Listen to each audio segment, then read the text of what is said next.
Voilà, je vous présente Dr Deep, qui est donc allergologue. Il a fait ses études de médecine générale et d'allergologie en France. Puis, donc, il est allergologue et chef de service d'allergologie à l'hôpital Tawam aux Émirats Arabes Unis entre 88 et 96.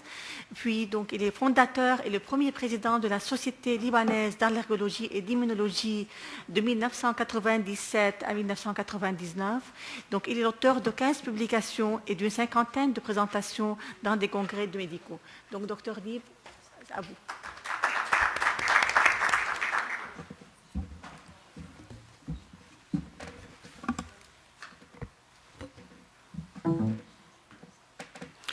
Merci, doctora Fatima.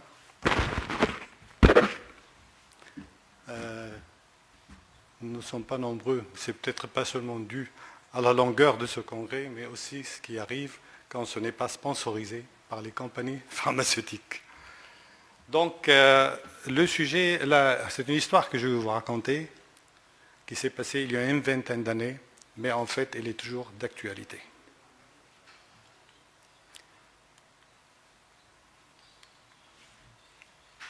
Ça ne marche pas, là? Non? Ah.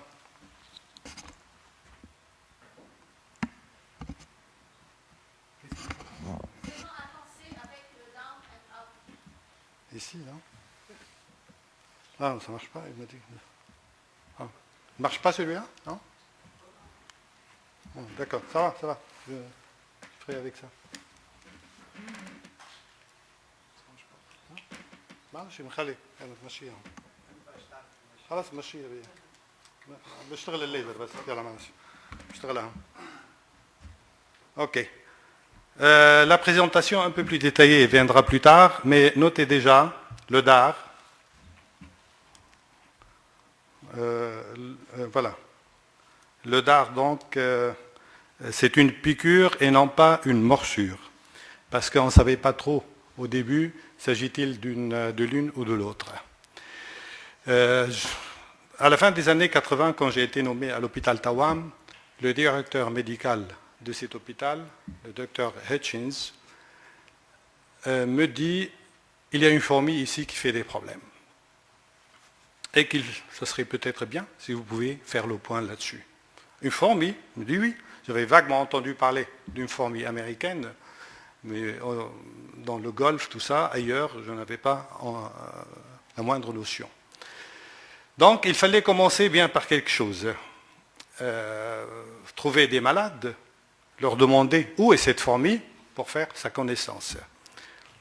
Coup de peau, à l'hôpital où je travaillais, il y avait plusieurs personnes, peut-être 5, 6, qui présentaient cette allergie, dont la femme d'un collègue. Alors je leur dis, où est cette fourmi? Faites-moi la présentation, qu'on puisse commencer, qu'on tienne le fil. Eh bien, docteur, venez, ici.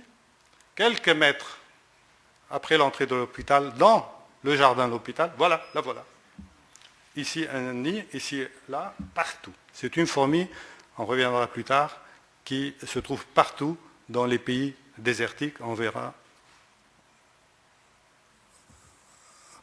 Et même les médias non spécialisés, ça c'est le Khaleej Times, c'est un journal émirati de 91, voilà, il dit fatal ant bite, on ne savait pas trop là, il dit bite, c'est-à-dire morsure, en fait, on aurait dû dire fatal ant sting, enfin c'est pas un journal spécialisé bien sûr, il parle d'une femme victime de cette fourmi. Alors, la localisation de cette fourmi à travers le monde, voilà, ça marche maintenant. Donc, en Afrique tropicale, voilà, ailleurs, sur la tropique du cancer, on ne sait pas trop en Amérique, peut-être ça existe ou pas, je n'ai pas de données, mais en Afrique tropicale, c'est sûr, dans la péninsule arabique, et dans le pays particulièrement où j'étais, les Émirats Arabes Unis, et voilà où j'étais, à Al-Ain. C'est une ville à l'intérieur du pays. Voilà, pour couper un petit entracte. Voilà, donc,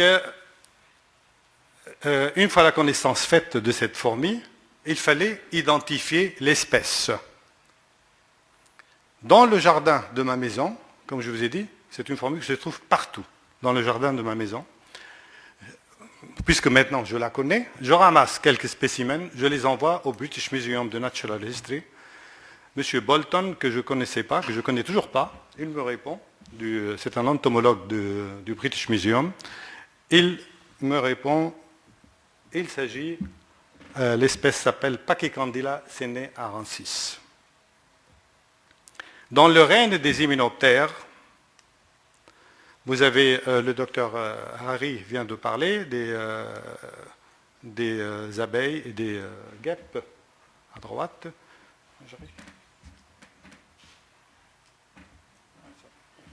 Bref, les fourmis, vous avez le règne des fourmis, donc la famille des fourmis, et puis vous avez, ce qui nous intéresse, deux fourmis. Les fourmis américaines, qui s'appellent le fire ant, ou la vraie appellation imported fire ant. Pourquoi imported? Parce qu'elle a été importée du Brésil au XIXe siècle. Donc elle est venue, ce n'est pas une fourmi native des États-Unis, c'est une fourmi qui vient du Brésil par bateau. Et après, ça a fait des enfants et les enfants des enfants. Donc elle fait des problèmes où? Dans les États du Sud, c'est-à-dire Floride, Georgia, Alabama, Mississippi, Louisiana, etc. Et il y a eu des centaines d'articles sur ce sujet. Notre fourmi n'est pas du tout la même, c'est un cousin même lointain, c'est une fourmi d'accord, mais c'est un cousin lointain, donc du Solenopsis, de la fourmi américaine, Solenopsis invicta ericheri. Alors, par où commencer l'étude? Donc, on a fait la connaissance de cette fourmi, on l'a identifiée, il fallait maintenant prouver deux choses, que le problème existe, et non pas seulement du bouche à oreille.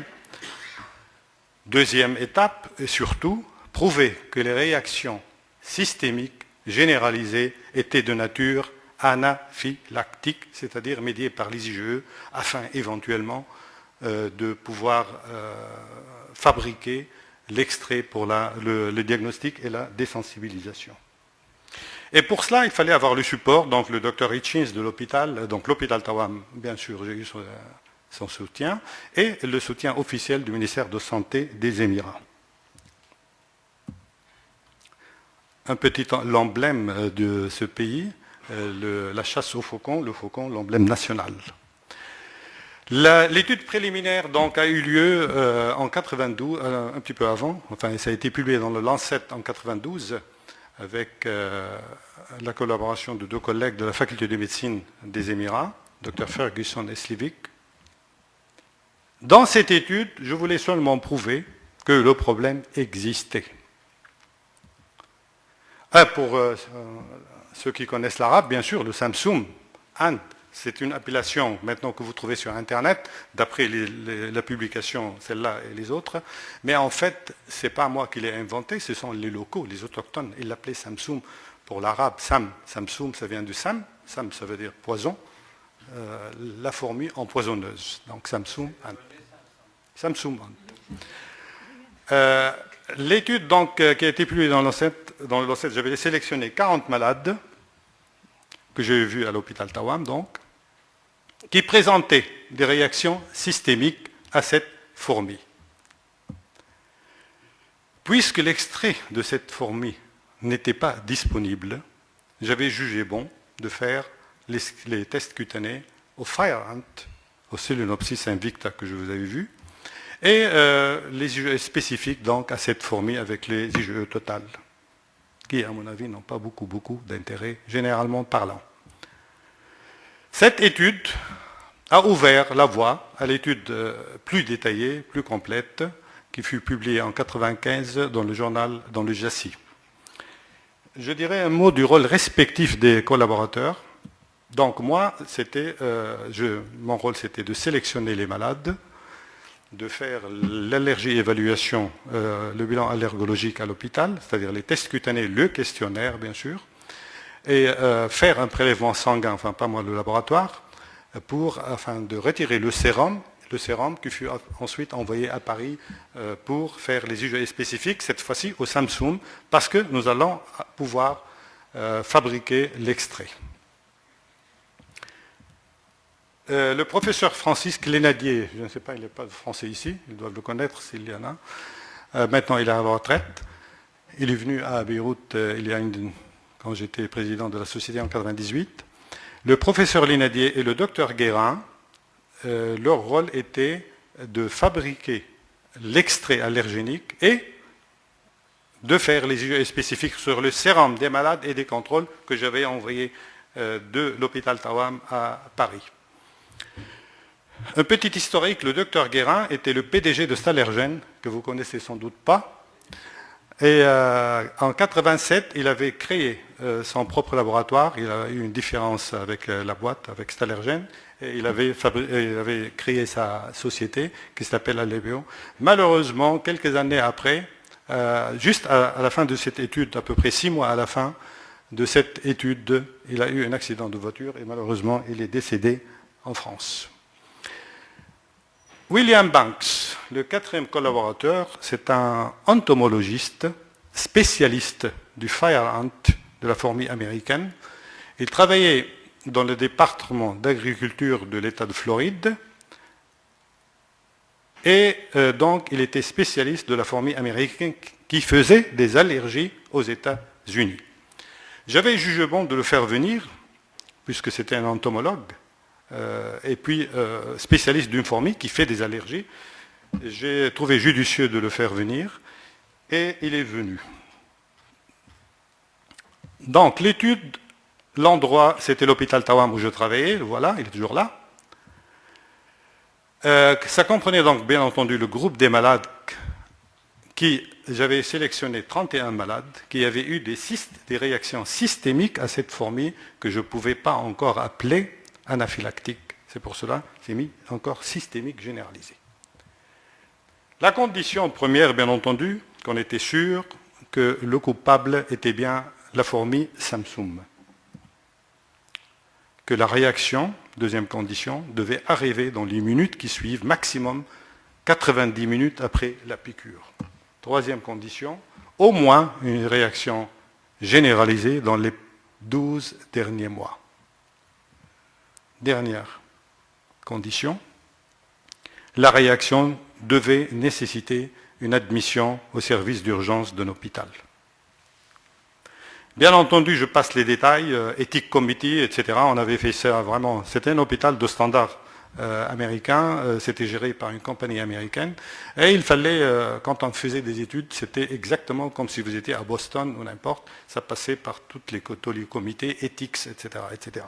Je passe ces détails.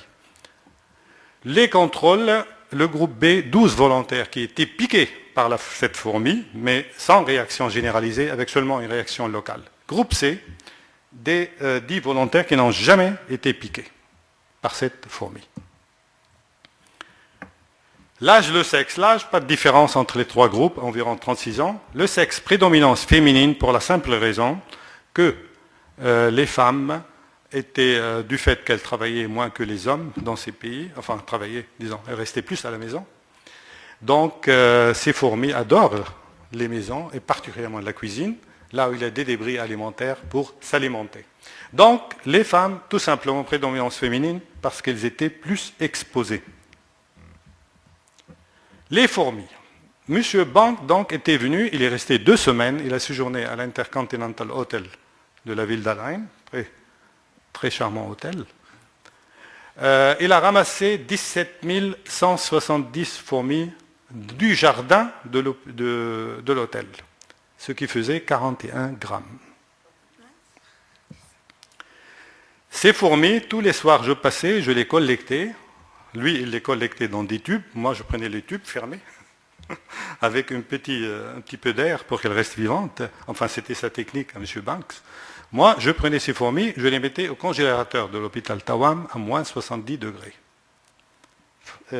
Congelées, vivantes, comme vous savez, pour les protéines. La préparation. Alors, ces fourmis, une fois congelées, à la fin de la mission, 2 semaines après le début, donc quand le tout était ramassé. C'était une logistique assez compliquée. DHL, ambassade de France à Abu Dhabi et ministère de Santé des Émirats. Le ministère de Santé son rôle c'était de faciliter le passage à l'aéroport afin que les douanes émiraties n'ouvrent pas le paquet pour ne pas dénaturer les protéines. Les douanes françaises, il ne fallait pas qu'elles ouvrent aussi le paquet afin de ne pas les dénaturer. DHL avait promis de faire arriver le paquet moins de 24 heures après, depuis le congélateur de Tawam jusqu'au congélateur de M. Lénadier à l'hôpital Rothschild. Et effectivement, moins de 18 heures après, elles étaient arrivées en excellentes conditions. Le bilan allergologique, ça comprenait donc un questionnaire, les tests cutanés, bien entendu. Alors, ils ont fabriqué, bien entendu, l'extrait Samsung, 20 grammes. Ils m'ont envoyé une partie, dans de bonnes conditions, comme d'habitude, entre 4 et 8 degrés. Des tests cutanés, donc, à la fourmi. Et ils ont gardé la deuxième partie pour eux, pour faire les IgE spécifiques sur place, sur le sérum que j'avais envoyé de l'hôpital chez eux, à Paris. L'extrait, donc, les tests cutanés, l'extrait de notre fourmi, j'avais aussi répété encore la fourmi américaine, bien entendu, le reste positif, négatif, contrôle allergène commun. Et les IgE spécifiques, donc, ça s'était fait à Paris, à la fourmi Samsung. Total IgE, je passe. Bon. Les résultats. Moins de 10 minutes, plus de 3 quarts des malades faisaient leur réaction moins de 10 minutes après la piqûre. 29, je crois, entre les deux ensemble, ça faisait donc 80, plus, à peu près 95%, même plus, dans les 30 minutes. Donc 10 minutes, plus de 3 quarts, 30 minutes, 19%, et une petite minorité, le reste, mais tous moins d'une heure et demie après la piqûre. Donc l'écrasante majorité dans la demi-heure qui suivait la piqûre. Les manifestations habituelles des réactions systémiques de ce genre, respiratoires, wheezing, toux, dyspnée, œdème laryngé, changement de voix, manifestations cutanées comme d'habitude, 90% des cas aussi, pratiquement, urticaire, érythème généralisé, angio-œdème, prurite généralisée, et un patient avait montré des lésions bulleuses généralisées. Neurologique, la moitié des cas, syncope, vertige, vision trouble, maux de tête, appareil digestif, le quart des cas, nausée, douleur abdominale, diarrhée, et des autres, comme conjonctivite, obstruction nasale, fatigue, malaise. Quelques patients ont eu des brûlures mictionnelles, je ne sais pas comment. Et puis quelques-uns, l'impression d'une mort imminente. Les tests cutanés donc, et les IgE spécifiques, on n'est pas surpris. Dans le groupe A, 93%, l'écrasante majorité était positive. 29 malades sur 31. Dans le groupe C et B, pratiquement 3 sur 22, enfin une différence significative. Total IgE, pas beaucoup d'intérêt. Les tests cutanés à la fourmi, pas de surprise. Dans le groupe A positif, dans 55%, donc ça laisse entendre une allergie croisée entre les deux fourmis. Ce n'est pas surprenant non plus. Dans le groupe B, ça n'existait pas. 3 sur 22 seulement avaient des tests cutanés positifs. Conclusion. Donc, ces réactions systémiques à la fourmi Samsung étaient bien anaphylactiques, étaient bien médiées par les IgE. Deuxième conclusion, il y a bien une cross-réactivité entre notre fourmi et la fourmi américaine. Petite présentation, voilà sa carte de visite. Il mesure 5 mm, monsieur Samsung ou madame, je ne sais pas, on n'a pas vu le sexe ici. 5 mm de longueur, 2,5 mg de le poids. Il chérit les régions ensoleillées, en ville, vous le trouvez en ville, partout, là où il y a de l'habitation, dans les maisons et dans les jardins. Les nids sont très étendus d'après M. Bolton, et ça comprend plusieurs, M. Bolton donc du British Museum. Chaque nid comprend une centaine de fourmis travailleuses avec une seule reine, comme d'habitude. Il avait une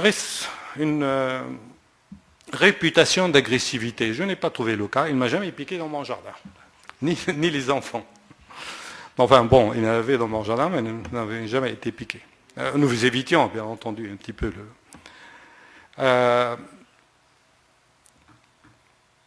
la piqûre est extrêmement douloureuse. Et ça, M. Banks, donc l'Américain qui est venu chez nous, l'entomologiste, il était peut-être la seule personne au monde, il a eu le privilège d'être piqué par les deux. Donc il a pu comparer, il m'a dit qu'il a été piqué bien sûr par la fourmi américaine, le fire ant, et par la nôtre, et trouvait que la nôtre était beaucoup plus douloureuse. Par contre, la nôtre ne laissait pas de signature. Entre parenthèses, la douleur persiste, douleur vive, d'après les malades, persiste pendant environ 4 heures, douleur très vive. Alors la fourmi américaine, la piqûre est moins douloureuse, mais elle laisse une signature, une pustule, quelques jours après, alors que la nôtre, elle ne laisse pas de pustule. C'est un problème de santé publique dans les pays du Golfe. Nous avons des rapports récents, depuis une dizaine d'années, de l'Arabie Saoudite, de l'Iran aussi, ça dit que le problème existe, quelques cas cliniques, quoi. Enfin, ça prouve que le problème existe dans d'autres pays du Golfe et en Iran. Il y a aussi une autre fourmi en Australie qui fait quelques problèmes, mais ce n'est pas du tout une ponérine, c'est encore un cousin lointain. Et une fourmi aussi en Corée. Bien sûr, Corée du Sud, parce que la Corée du Nord a d'autres chats à fouetter. Et elle s'occupe de problèmes bien plus, à leurs yeux, bien plus importants que ça. Les défis, eh bien, la prévalence de cette fourmi jusqu'à présent n'est pas connue. L'analyse de venom n'est toujours pas faite, et surtout l'extrait allergénique à des fins diagnostiques et surtout thérapeutiques n'existe toujours pas. C'est un monsieur qui est venu, bien sûr, quand on a fait l'étude, ça a fait quelques remous, et tout le monde entendait parler, etc. Alors ce monsieur, il est venu, et il m'a dit, vous êtes le docteur qui s'occupe de l'étude sur la fourmi Samsung? J'ai dit oui. Il m'a dit, venez avec moi, docteur, venez. C'est très très sympathique. J'ai dit où? Il m'a dit, juste en dehors de l'hôpital. On est sorti. Il va vers les Samsung. Il me dit, voilà, vous dites que ça provoque des morts. Est-ce que c'est le cas? J'ai dit, mais laissez-la, elle va vous piquer pour la douleur. Il m'a dit, ah, c'est vrai que la piqûre est douloureuse. Mais ça ne tue pas, vous dites, etc., etc. Alors, allez lui faire expliquer que l'allergie ne frappe pas tout le monde. Ce n'est pas comme les vipères, ce n'est pas comme le scorpion. Il fallait lui enseigner la médecine, peut-être, et pourquoi pas l'allergologie. Tâche qui n'était pas aisée. Et je termine sur ce portrait. Ce sont des gens vraiment aimables, sympathiques et surtout authentiques. Et je vous remercie.